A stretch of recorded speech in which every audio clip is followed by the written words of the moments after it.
Hello everybody, Jose Rodriguez here, and welcome to my new series of shorts.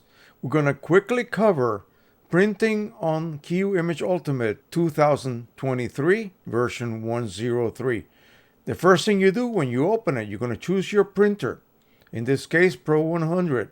You're going to choose the paper. I recommend that for this instance, you choose Canon media. In this case, we're going to choose matte photo paper. You're going to then choose the size. And basically what you get is many sizes. You're going to choose the size you intend to print on.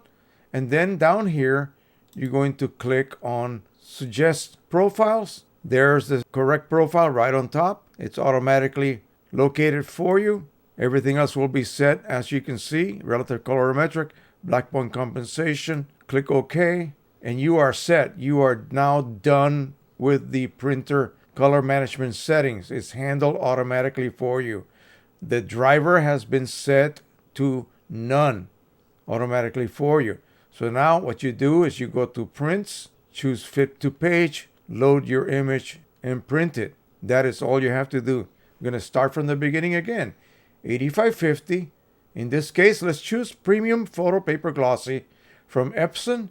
We're going to do maybe a 11 by 17, and we're going to tell it to suggest to us the correct profile for that particular paper. There it is, right on top again. You see that? So you click on that one, open, OK, and now you notice that the printer driver has been set correctly according to this little notice right here. Okay, now we're going to click on Prints, Fit to Page, and boom. Because this paper is a different ratio than the image, you're going to have an upper and lower border. Now, if you don't mind cropping this, you can simply delete that.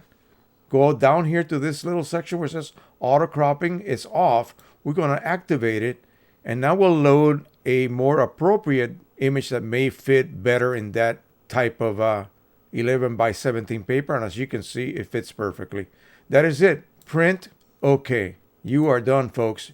You will very, very, very likely get the correct rendering of that image, assuming your monitor is calibrated. All right, that is it for now. Thank you for watching. Please don't forget to subscribe, share, and like. And until the next time, happy printing. Bye-bye, everyone.